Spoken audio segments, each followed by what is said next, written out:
মহানগর 24/27 নির্বাচনী লড়াইয়ের আরও একটা পর্ব নিয়ে আমি দেব আপনাদের সঙ্গে। আর আজকে যে কেন্দ্র নিয়ে আমরা আলোচনা করব সেটা হলো বারাসাত লোকসভা কেন্দ্র। আপনারা জানেন বিভিন্ন পর্বে আমরা বিভিন্ন লোকসভা কেন্দ্র নিয়ে আলোচনা করে থাকি যে কোন লোকসভায় কে এগিয়ে আছে, কে পিছিয়ে আছে, সম্ভাব্য কোন প্রার্থীর দিকে পাল্লা বেশি ভারী। এবং আজকে আমরা আলোচনা করব উত্তর 24 পরগনার অন্যতম গুরুত্বপূর্ণ লোকসভা কেন্দ্র বারাসাত লোকসভা কেন্দ্র নিয়ে। বারাসাত আমরা এমনিতে কিন্তু একটি মিশ্র কালচার আছে বারাসাত লোকসভায়, যেখানে কিন্তু সংখ্যালঘু অধ্যুষিত অঞ্চল আছে এবং সেখানে কিন্তু মধ্যমগ্রামের মতো প্রপার টাউন আছে, বারাসাতের মতো টাউন, এমনকি বিধাননগর, রাজারহাট বিধাননগর যেখানে কিন্তু আইটি সেক্টর, সেই অঞ্চলও কিন্তু বারাসাত লোকসভা কেন্দ্রের অন্তর্গত। বারাসাত লোকসভা কেন্দ্রে এবারে মূলত তিনজন প্রার্থীর মধ্যে লড়াই হবে, ফরওয়ার্ড ব্লক, তৃণমূল কংগ্রেস এবং বিজেপির মধ্যে লড়াই। আমরা প্রার্থী পরিচিতি দেখবো, তার আগে আমরা বারাসাত লোকসভা কেন্দ্রের যে অঞ্চল, যে পরিধি, সেই পরিধি নিয়ে আলোচনা করবো। বারাসাত লোকসভা কেন্দ্রে মূলত যে 7টি বিধানসভা নিয়ে গঠিত হয় সেটা হচ্ছে হাবড়া, অশোকনগর, রাজারহাট নিউ টাউন, বিধাননগর, মধ্যমগ্রাম, বারাসাত এবং দেগঙ্গা। এর মধ্যে সবচেয়ে ইন্টারেস্টিং ফ্যাক্টর যদি আমরা আলোচনা করি দেগঙ্গা। দেগঙ্গাকেই একটা সময় বলা হতো দেগঙ্গা যার বারাসাত, তার কারণ দেগঙ্গার ভোট ব্যাংক কিন্তু একটা ডিটারমাইনিং ফ্যাক্টর হতে চলে প্রত্যেকবারই। দেগঙ্গা নিয়ে যদি আমরা পার্টিকুলারলি আমরা বিস্তারিত আলোচনা করার চেষ্টা করি, দেগঙ্গা কিন্তু সংখ্যালঘু অধ্যুষিত অঞ্চল এবং সেখান থেকে কিন্তু রাজ্যের শাসক দল তৃণমূল কংগ্রেস বরাবর অ্যাডভান্টেজ পেয়ে এসছে এবং দেগঙ্গার অধিকাংশ ভোট কিন্তু শাসক দলের পকেটে থাকে এবং সেজন্য কিন্তু বারাসাতের লিড পেতে কিন্তু পরপর 3বার কাকলি ঘোষ দস্তিদার, যিনি তৃণমূল কংগ্রেসের বিদায়ী সাংসদ, পরপর 3বার তিনি বারাসাতে জিতেছেন এবং দেগঙ্গা কিন্তু একটা খুব গুরুত্বপূর্ণ ভোট ব্যাংক হয়েছিল সেক্ষেত্রে বারাসাতের জন্য। বারাসাত লোকসভা কেন্দ্রে ভোটারদের নিয়ে যদি কথা বলি, বারাসাত লোকসভা কেন্দ্রের আরেকটি খুব গুরুত্বপূর্ণ ফ্যাক্টর হচ্ছে মতুয়া ভোট। প্রায় 21% মতুয়া ভোটার বারাসাত লোকসভা কেন্দ্রের অন্তর্গত এবং মতুয়া ভোট কোন দিকে যেতে চলেছে সেটা কিন্তু এক প্রকার নির্ধারণ করে দেয় বারাসাত লোকসভার ভবিষ্যৎ কি হতে চলেছে। যাদের ঝুলিতে মতুয়া ভোট আসবে, 21% ভোটের অধিকাংশ যারা ব্যাংক করতে পারবে, সেখানে দাঁড়িয়ে থেকে কিন্তু বারাসাত লোকসভাতেও কিন্তু তারা বাজিমাত করতে পারে বলেই সাধারণত রাজনৈতিক বিশেষজ্ঞরা বলে থাকেন। মহিলা ভোটারদের কথা যদি আমরা বলে থাকি, বারাসাত লোকসভা কেন্দ্রে মহিলা ভোটারের সংখ্যা প্রায় 51%, 50.78% মহিলা ভোটার বারাসাত লোকসভা কেন্দ্রে আছে এবং সেখানে দাঁড়িয়ে মহিলা ভোটও কিন্তু বারাসাত লোকসভা কেন্দ্রের প্রার্থীর ভবিষ্যৎ নির্ণয় করার জন্য খুব গুরুত্বপূর্ণ একটা ফ্যাক্টর হতে চলেছে। এই ফ্যাক্টরগুলোর উপর দাঁড়িয়ে এবং বারাসাতের উন্নয়ন, বারাসাতের বিগত দিনের কাজ, মেট্রো রেলের প্রজেক্ট, এই সব কিছু কিন্তু নির্ভর করছে বারাসাত লোকসভা কেন্দ্রের সাধারণ ভোটার তারা কোন দিকে ঝুঁকবেন, তারা কাকে ভোট দেবেন, আগামী 5 বছর কার হাতে থাকবে বারাসাত লোকসভা কেন্দ্র। বারাসাতে এবার প্রতিদ্বন্দ্বিতার কথা বলি, বারাসাতে এবার প্রতিদ্বন্দ্বিতা করছেন তৃণমূল কংগ্রেস প্রার্থী কাকলি ঘোষ দস্তিদার, বিজেপির তরফ থেকে প্রতিদ্বন্দ্বিতা করছেন বনগাঁ দক্ষিণের যিনি বিজেপির বিধায়ক স্বপন মজুমদার এবং বামফ্রন্ট ও জাতীয় কংগ্রেস সমর্থিত প্রার্থী ফরওয়ার্ড ব্লকের সঞ্জীব চট্টোপাধ্যায়। মূলত এই 3 প্রার্থীর মধ্যে কিন্তু এবারে বারাসাত লোকসভা কেন্দ্রের লড়াই হতে চলেছে। খুব ইন্টারেস্টিং ফ্যাক্টর আমরা আলোচনা করবো। তার আগে আমরা একবার দেখার চেষ্টা করব শেষ লোকসভা নির্বাচন 2019 লোকসভা নির্বাচনে বারাসাতে কোন দিকে ঝুঁকেছিল। 2019-এর চিত্র দিয়ে আমরা দেখার চেষ্টা করি, বারাসাতে তৃণমূল কংগ্রেস পেয়েছিল 47%, 1 ভোট। বিজেপি প্রার্থী সেবারে মৃণাল কুমার দেবনাথ, তিনি প্রতিদ্বন্দ্বিতা করেছিলেন বিজেপির তরফ থেকে, বিজেপি প্রার্থী পেয়েছিলেন 39.1% ভোট। ঠিক একদম 8% একটা ভোটের ডিফারেন্স। লোকসভা থেকে কিন্তু খুব বড় মার্জিন নয়, 8% ভোটের হিসাবে কিন্তু জিতেছিলেন কাকলি ঘোষ দস্তিদার এবং সেবারে ফরওয়ার্ড ব্লকের পেয়েছিল মাত্র 9% ভোট এবং কংগ্রেস পৃথকভাবে প্রতিদ্বন্দ্বিতা করেছিল, কংগ্রেস পেয়েছিল 2.7% ভোট। যদি আমরা ভোটের সংখ্যার হিসেবে আসি 2019-এর ফলাফলের দিকে, 2019-এর ফলাফলে কাকলি ঘোষ দস্তিদার তিনি পেয়েছিলেন 6,48,084 ভোট। মৃণাল কান্তি দেবনাথ, যিনি বিজেপির প্রতিদ্বন্দ্বিতা করেছিলেন 2019-এ, মৃণাল কান্তি দেবনাথ পেয়েছিলেন 5,38,101 ভোট। মানে 1,10,000 ভোটের ব্যবধানে কিন্তু কাকলি ঘোষ দস্তিদার 8% ব্যবধান বা 1,10,000 ভোটের ব্যবধানে তিনি কিন্তু এই সিট থেকে জয়লাভ করেছিলেন। পরপর 3বার তিনি এখান থেকে সাংসদ হয়েছেন এবং 4র্থবারের জন্য তিনি প্রতিদ্বন্দ্বিতা করছেন। 2019-এ বামেদের দখলে হরিপদ বিশ্বাস ফরওয়ার্ড ব্লকের প্রতিদ্বন্দ্বিতা করেছিলেন এবং বামেদের দখলে ছিল 1,23,974 ভোট এবং জাতীয় কংগ্রেসের তরফ থেকে সুব্রত দত্ত প্রতিদ্বন্দ্বিতা করেছিলেন। সুব্রত দত্তের প্রতিদ্বন্দ্বিতা করায় তার ঝুলিতে ছিল 37,271 ভোট। যে কথা বলছিলাম, বারাসাত লোকসভা কেন্দ্রের ডিটারমাইনিং ফ্যাক্টরগুলো যেগুলো আমরা আলোচনা করছিলাম এতক্ষণ, বারাসাত লোকসভা কেন্দ্রের ক্ষেত্রে কিন্তু প্রথম ডিটারমাইনিং ফ্যাক্টর মহিলা ভোটার।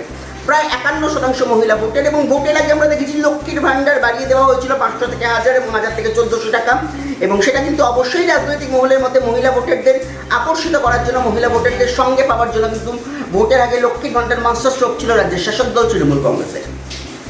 কিন্তু বারাসাত লোকসভা অঞ্চলে যখন আমরা কথা বলি, আমরা দেখিয়েছিলাম আগের পর্বে বা কি চাইছে বারাসাতে মহিলা ভোটাররা, সেখানে যখন আমরা মহিলা ভোটারদের সঙ্গে বারাসাত লোকসভা কেন্দ্রে কথা বলি, মহিলা ভোটারদের একটা বড় অংশ তারা কিন্তু বলছিলেন লক্ষ্মীর ভান্ডার নয়, তারা স্থায়ী চাকরি চায়, কাজ চায়, শিল্পায়ন চায়, এবং সেজন্য এবারে কিন্তু তারা বারাসাত থেকে বিজেপিকে সমর্থন করছে। আমরা একবার শুনবো মহিলারা ঠিক কি বলেছিলেন।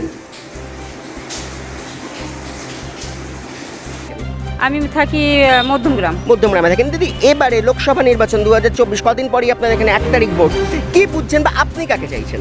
আমি তো চাইছি মোদিজি আসুক, আমাদের এখানে বারাসাতে যে মানে প্রার্থী দাঁড়িয়েছে সে জিতুক। আপনি লক্ষ্মীর ভান্ডার পান? হ্যাঁ পাই। তো আপনি তো লক্ষ্মীর ভান্ডার পাচ্ছেন, সুযোগ পাচ্ছেন, রাজ্য সরকারের প্রকল্প থেকে সুযোগ পাচ্ছেন, তারপরে আপনি কেন চাইছেন মোদিজি আসুক? উনি লক্ষ্মীর ভান্ডারে 1500 দিয়ে আমাদের ঘরের ছেলেপুলেদের কাজবাজগুলো সব নিয়ে নিচ্ছে। আর চোরের সরকার আমরা চাই না, আমরা চাই শিল্প চাই, আমরা কাজ চাই, আমাদের ছেলেপুলে যাতে আগের গিয়ে যারা তারা ভবিষ্যৎ গড়তে পারে। এবারে বারাসাত লোকসভা কেন্দ্রে আপনি কাকে চাইছেন? আমরা চাইছি স্বপন মজুমদার দেওয়াকে। বিজেপি যিনি প্রার্থী তাকে চাইছেন? একদম। কেন চাইছেন আপনি বিজেপি প্রার্থীকে? বিজেপি প্রার্থীকে চাইছি কারণ উন্নয়ন দরকার, যেটা হচ্ছে না বর্তমানে, চুরি ছিনতাই এছাড়া আর কিছু হচ্ছে না। আর আমরা চাই উন্নয়ন চাই, মানে শিল্প, আমাদের দাদাভাইরা যাতে কাজ পায়, যারা আমাদের বাড়ির ছেলেপেলেরা কাজ পায়, মেয়েরা কাজ পায়, রাস্তায় যাতে না বসতে হয়, সকলে কাজ করুক, সেটাই উন্নয়ন। কিন্তু আমরা পরিবর্তন চাইছি। বারাসাতে পরিবর্তন কেন চাইছেন? সরকারি চাকরির জন্য যে এত মানুষ আজও পর্যন্ত ধর্নায় রয়েছে, তাদের কোনো নেই। উনি চাকরি খেয়ে ফেলছেন, উনি সব কিছু মিথ্যে করছে। এর জন্য আমরা পরিবর্তন, আর বিশেষ করে আমরা বারাসাত লোকসভা পরিবর্তন এই কারণে চাইছি যে আমাদের বারাসাত লোকসভায় কোনো রকম কোনো কাজ হয় না। এবং উনি যে বলছে যে 1000 টাকা করে দিয়ে কি মহিলাদের কেনা যায়? চাইছি প্রধানমন্ত্রীকে, নরেন্দ্র মোদীজিকে, যেহেতু আমি ওপার বাংলার লোক, আমরা চাইছি এটা হোক। এটা হলে আমাদের জন্য অনেক সুবিধা হবে। হ্যাঁ, এই মুখ্যমন্ত্রীকে আমরা চাই না। এবারে ভোটে ভালো চাইছি, পরিবর্তন হোক, কারণ আমাদের যে আগে যে সাংসদের উনি ছিলেন, উনি আমাদের সঙ্গে কোনো দিন আমরা মানে দেখতেই পাই না, আমাদের নিয়ে কোনো কথা হয়নি, বসেনি, কিছুই না। আমরা পরিবর্তন চাই, স্বপন মজুমদার আসুক, উনি আসলে আমাদের সব কিছুর দিক দিয়ে ভালো হবে। স্বপন মজুমদারকে। মানে বিজেপি যিনি প্রার্থী? কেন? এখানে ফরওয়ার্ড ব্লকের প্রার্থী আছে সঞ্জীব চট্টোপাধ্যায়, আপনি মহিলা, একজন মহিলা প্রার্থী আছেন কাকলি ঘোষ দস্তিদার, তারপরেও কেন স্বপন মজুমদারকে চাইছেন? তাও স্বপন মজুমদারকে চাইছে কারণ মমতা দিত সব চোর ওরা, ওই জন্য। এরপর আমরা আলোচনা করবো দেগঙ্গা ফ্যাক্টর। দেগঙ্গা যার বারাসাত, তার যে মিট এতদিন হয়ে এসেছিল, সেখানে দেগঙ্গায় সংখ্যালঘু সম্প্রদায়ের মানুষ যারা কিন্তু সিএ নিয়ে একটি ভয় দেখানোর, একটি ভীতি তৈরি করার চেষ্টা হচ্ছিল দেগঙ্গার ভোটারদের মধ্যে।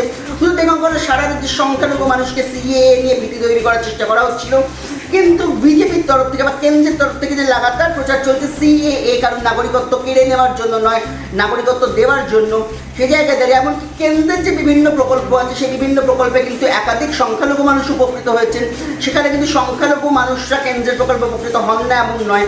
সেই জায়গায় দাঁড়িয়ে থেকে কিন্তু মুসলিম ভোটারদের একটা বড় অংশ কিন্তু এবারে সেই মিথ ভাঙতে চলেছে বলেই কিন্তু রাজ্যে বিভিন্ন জায়গায় যে 5 দফার ভোট হয়েছে, সেই 5 দফার ভোটের যা আউটপুট পাওয়া যাচ্ছে, এক্সিট পোল থেকে পাওয়া যাচ্ছে, মুসলিম ভোটারদের মধ্যে কিন্তু সেই মিথ এবারে ভাঙতে চলেছে। এবং সেই মিথ যদি বারাসাত লোকসভায় ভেঙে যায়, অন্তত যদি 20% সেই মিথ ভেঙে যায়, বারাসাতে কিন্তু এবারে ভোট একদম অন্যরকম একটা রেজাল্ট দিতে পারবে বলেই আশা করছেন রাজনৈতিক বিশেষজ্ঞরা। বারাসাতের উন্নয়নের কথা যদি আমরা বলে থাকি, বারাসাতের মধ্যমগ্রাম, রাজারহাট, বারাসাত এই 3টে বিধানসভা কেন্দ্র ছেড়ে যদি আমরা হাবড়া, অশোকনগর, দেগঙ্গা ইত্যাদি অঞ্চল এবং মধ্যমগ্রামের যে গ্রামীণ অঞ্চল, পৌর অঞ্চল বাদ দিয়ে যদি গ্রামীণ অঞ্চলের দিকে যাই, সেখানে কিন্তু বিস্তীর্ণ রাস্তাঘাটের সমস্যা, জল নিকাশের একটা বড় সমস্যা এবং পানীয় জলের সমস্যা, এমনকি মধ্যমগ্রাম পৌর অঞ্চলেও কিন্তু পানীয় জলের একটা প্রকট সমস্যা প্রতিনিয়ত দেখা দেয়। এবং সেখানে বিজয়ী সাংসদ কাকলি ঘোষ দস্তিদার, তিনি কিন্তু সে বিষয়ে কোনো উদ্যোগ নেননি বলে এলাকার মানুষদের তরফ থেকে জানা যাচ্ছে। কাকলি ঘোষ দস্তিদার আমরা দেখেছি তার প্রচার, এবং সেই প্রচার কিন্তু মোটামুটি সদর অঞ্চল কেন্দ্রিক প্রচার তিনি করছেন।